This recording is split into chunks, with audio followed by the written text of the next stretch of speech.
So the fourth thing I mentioned earlier, I wanted to fight back at negative generalizations and share positive education about Mindanao.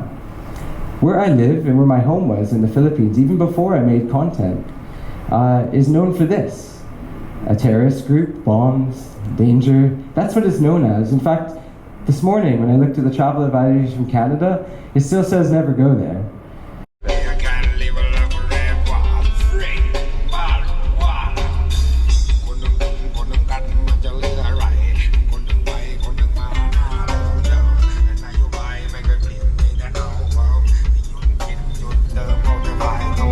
Oh my gosh! How so unique. This is the coolest van. You have a cool van, man. In the Philippines we have cool jitneys. In Thailand, this is a legit van. Welcome to Phuket. It's like a party Yeah. van. Oh, I like it. So awesome. I'm loving this. We're listening to some reggae Thai music, jamming out in a van. With the lights. With the lights. It's a VIP van. But the real VIP is our driver. It's Pekai? No. Your name again? PK, the legend. Yeah. This is dope.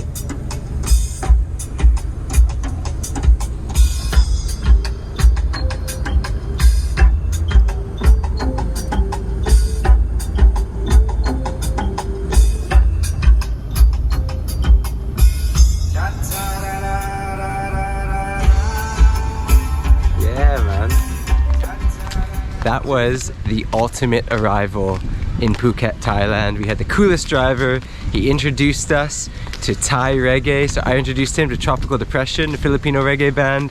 We were sharing positive vibes. We learnt that Komusta ka, how are you, in Thai is Sabadi my cup. Sabadi my cup.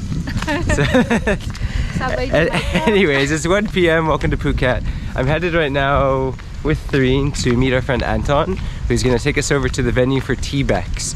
It's a international travel blog exchange with content creators and tourism authorities and all sorts of wonderful people from around the world. I'm doing a keynote talk tomorrow, so I'm just going to go get acquainted with the venue, go through my talk a bit, and just get pumped up and energized. We're in Thailand. This is exciting. There's some people biking past, which are awesome. And that's a beautiful lake. This is Phuket. I came here in 2007 as a backpacker. Now I'm here with Therine. It's my first time here in Phuket. Yeah. But my third time in Thailand. To spread the positive vibes. Thailand, Philippines, world. Let's go.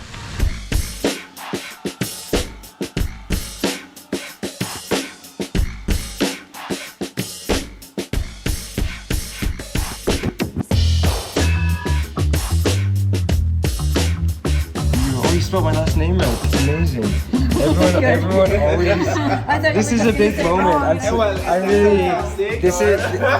This is a very big moment because people always leave off the second N at the end of my name, but TBEX didn't.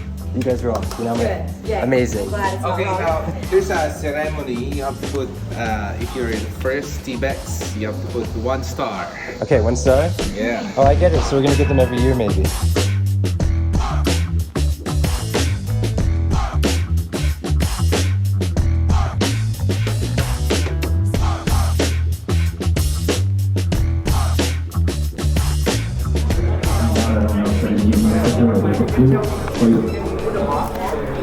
Welcome to Angsana Resort, and one of their function rooms here, which is fantastic. That is an awesome stage.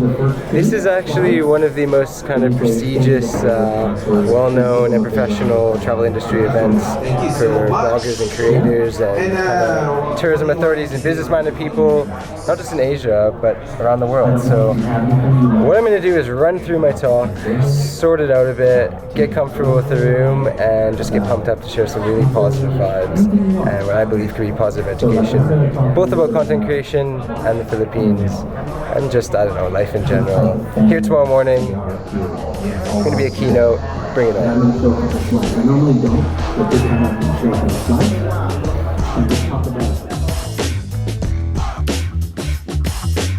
Hi, my name is Nitai and I'm from Dimona, Israel. Hey guys, it's your boy Yinks, and I am Canadian Nigerian, out here at TBEX in Phuket.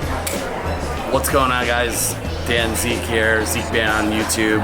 I'm from the United States. I live in Connecticut, and this is my first TBEX conference, my second time in Thailand. But Philippines, I'm coming for you. Hi there, my name is Stacy Wittig. I do the Unstoppable Stacy travel blog. I write from Flagstaff, Arizona, and I love traveling the world. Hi, I'm Avantika. I'm from New Delhi, and I love to travel slow, solo, and sustainably. Hello, my name is Jeff Epps, aka Outcast Vagabond. I focus on heritage travel, and I reside both in the Philippines and in the state of Florida in the United States. My name is Shane Dallas, originally known as the Travel Camel. I'm now Conference Director for TBEX. I'm an Australian living in Kenya. Hi guys, I'm Arnav, I'm from India. I'm a travel blogger and I believe in the concept of eat, travel, live, repeat. That was just a few people. There's people from all over the place, Kuwait, Norway, of course here in Thailand, and this is a very, very awesome opportunity to share with a diverse audience, diverse and very positive life experience I've had in the Philippines and in this online world. So let's do this, power on, here we go. Over 1 million people on YouTube, Facebook, other social media channels. So please welcome Becoming Filipino, Kyle Jennerman.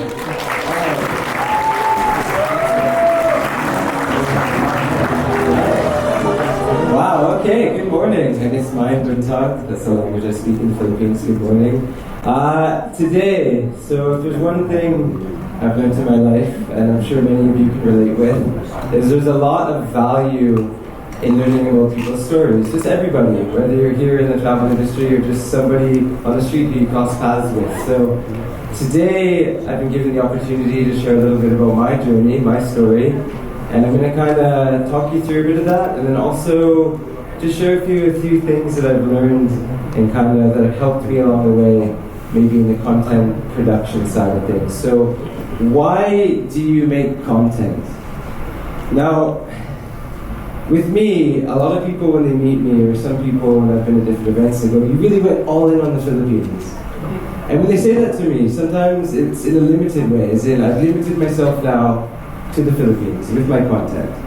But I've never looked at it like that. And I'd like to share with you about, again, why I make content. So up until September 2012, I was not in the industry whatsoever.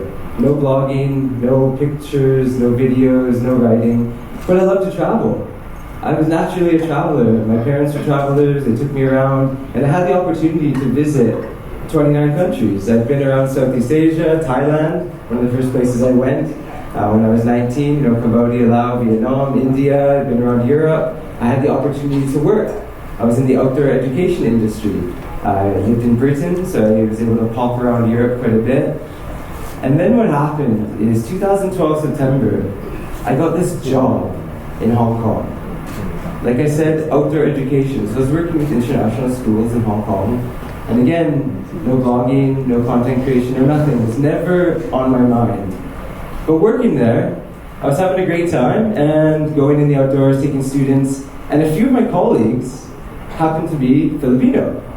So I started working with them, they were really cool, and we interacted, and I became close with them, with friends.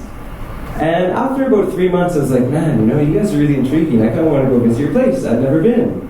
So country number 30 was actually the Philippines. And January 17th, 2013, I actually took a flight from Bangkok because I was traveling here in Thailand, and I flew into Cebu.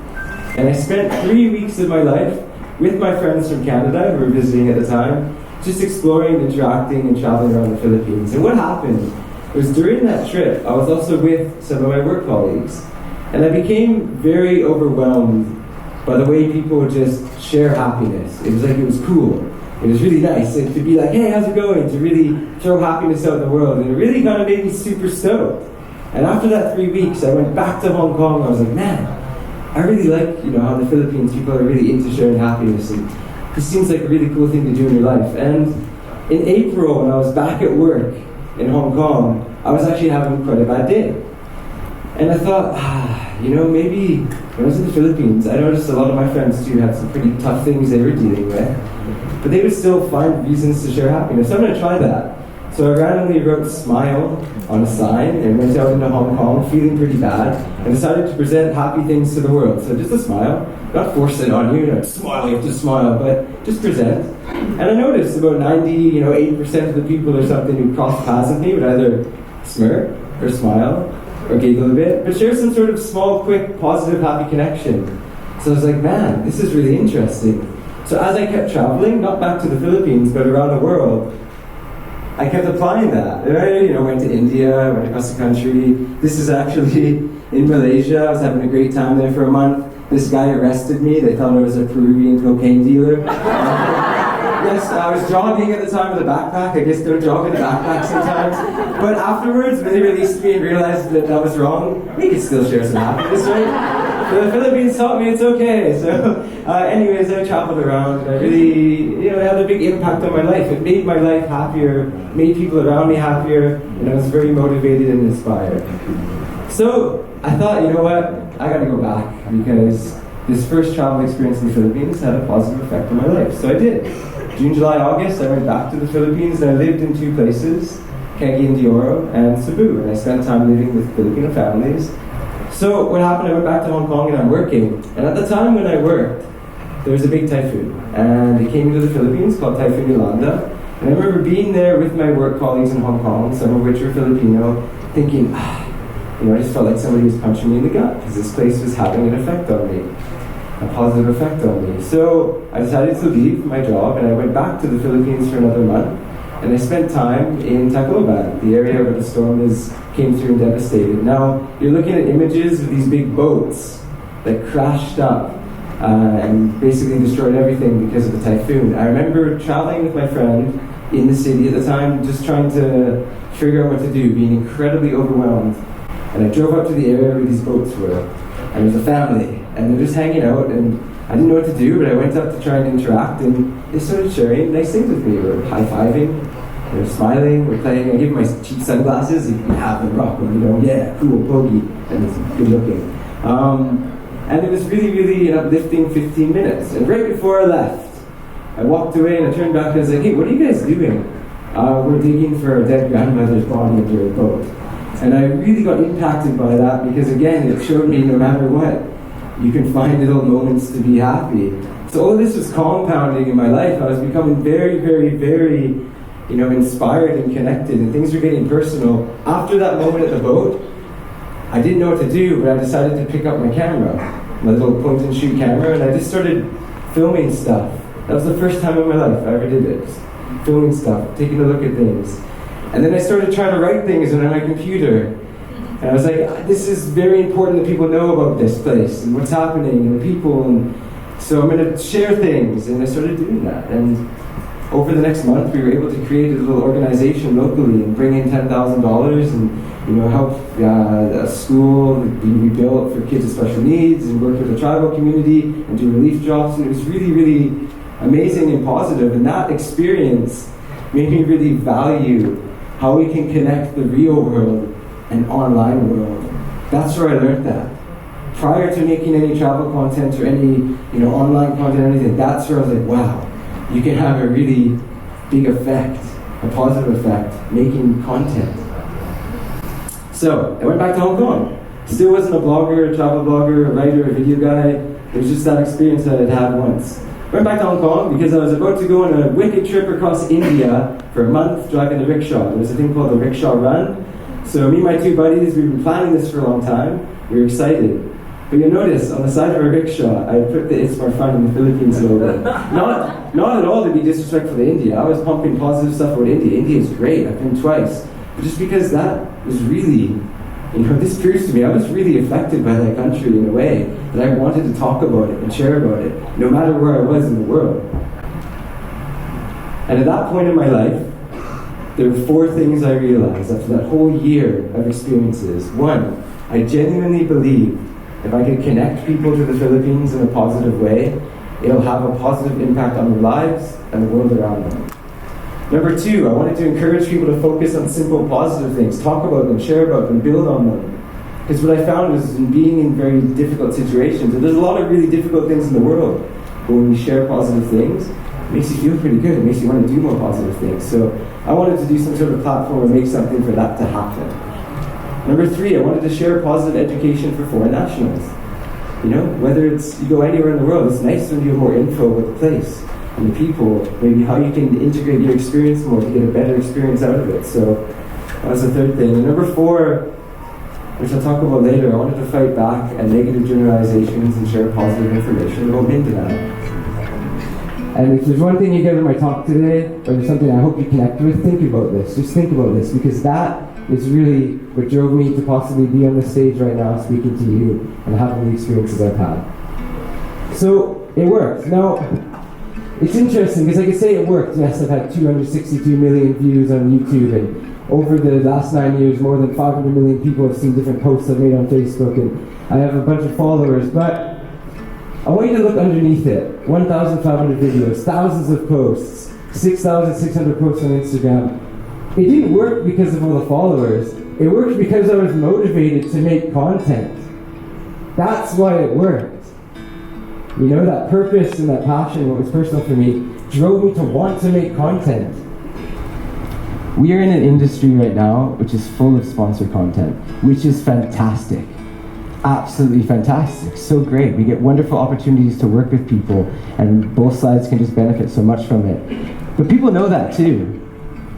And if that's all you're doing, you know, making content that's sponsored, people are gonna know that, and it's gonna be hard to prove to them that everything you're saying is real.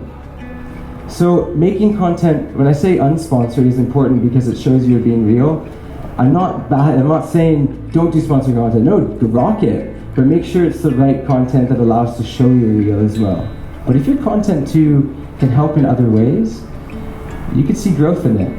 So the 4th thing I mentioned earlier, I wanted to fight back at negative generalizations and share positive education about Mindanao.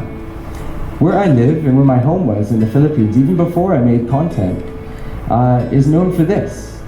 A terrorist group, bombs, danger. That's what it's known as. In fact, this morning, when I looked at the travel advisories from Canada, it still says never go there.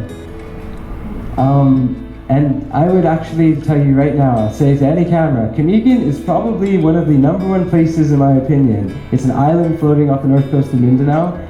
If you have never traveled in your life and you're totally oblivious to everything in the Philippines, go there. So I was very passionate about trying to shape perceptions, and what I did too with my content was when I was going around rafting in Cagayan de Oro, that's in Mindanao, hanging out with Talahande tribe, my friends in Mindanao, going to festivals that are amazing and beautiful in Mindanao, checking out beautiful scenic waterfalls in Mindanao. That kind of content, it fought back. Yeah, the negative stuff, it does exist, and I respect it, and we can talk about it, but it's very much in the minority. So I wanted to end on that, because you can help shape perception, and I feel that this is one of the most valuable things with content creation. And if you can work on that as well, that can drive you to a lot of success in many ways. So I just hope that you think about why do you make content, because I think it can be very, you know, purposeful. Thank you guys.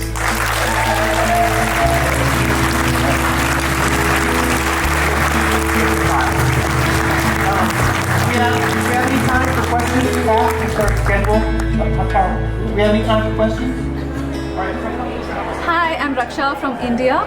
I run an adventure and experiential travel blog called The Roving Heart, and I was so inspired by listening to Kyle yesterday through his speech, and I'm going to think more about my purpose of travel, and it really put me into that mindset. So thank you so much, Kyle.